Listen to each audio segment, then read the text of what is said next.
আজ সোমবার সাহেবপাড়া বুথে রাজ্য সরকারের উদ্যোগে শুরু হয়েছে উন্নয়নের সংলাপ কর্মসূচি। এই কর্মসূচিতে উপস্থিত ছিলেন জেলা পরিষদের সদস্য উত্তরা বর্মন, প্রাক্তন পঞ্চায়েত সমিতির সদস্য আহিদার রহমান, আইএনটিটি ইউসিএর ব্লক সভাপতি শেখ ওমর ফারুক, সুকানি অঞ্চলের যুব সভাপতি ফরজন আলী সহ তৃণমূল কংগ্রেসের বিভিন্ন নেতৃত্ব ও কর্মীরা। এদিনের সংলাপে গত 15 বছরে রাজ্য সরকার গ্রামের সার্বিক উন্নয়নে যে সমস্ত কাজ করেছে তা বিস্তারিতভাবে গ্রামবাসীদের সামনে তুলে ধরা হয়। শিক্ষা, স্বাস্থ্য, রাস্তা, পানীয় জল, সামাজিক সুরক্ষা সহ বিভিন্ন সরকারি প্রকল্পের সুফল নিয়ে আলোচনা হয়। পাশাপাশি সিপিএম আমলের সঙ্গে বর্তমান সরকারের উন্নয়নের তুলনামূলক চিত্রও তুলে ধরা হয়। নেতৃত্বরা জানান, মানুষের সঙ্গে সরাসরি কথা বলেই সরকারের কাজের হিসেব তুলে ধরাই এই কর্মসূচির মূল উদ্দেশ্য।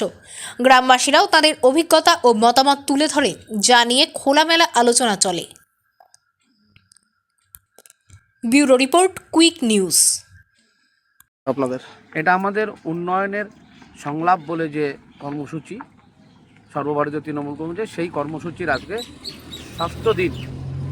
এটা আমাদের সুকানি অঞ্চলের সাহেবপাড়া বুথে চলছে। এখানে মূলত কি মানে রাজ্য সরকারের যে উন্নয়নমূলক প্রচার যেগুলো হচ্ছে সেই এখানে মূলত আমরা রাজ্য সরকারের যে 15 বছরের যে উন্নয়ন এবং বিগত বামফ্রন্ট সরকারের যে অউন্নয়ন, সেটার যে একটা পার্থক্য রয়েছে সেটা মানুষের কাছে গিয়ে সেটা আমরা বোঝাতে সচেষ্ট হচ্ছি এবং মানুষ নিজের থেকে তাদের মুখ থেকে বলছে যে আগে যে 15 বছরের আগে যে বামফ্রন্টের যে অউন্নয়ন ছিল তার থেকে মমতা ব্যানার্জির যে 15 বছরের উন্নয়ন তার কয়েকশো গুণ বেশি। এতে কি মনে হচ্ছে ভোটে কিছুটা প্রভাব পড়বে? হ্যাঁ, মানুষ তো স্বতঃস্ফূর্তভাবে দেখতেই পাচ্ছেন মহিলারা কিভাবে এগিয়ে আসছে এবং সাথে পুরুষরাও রয়েছে।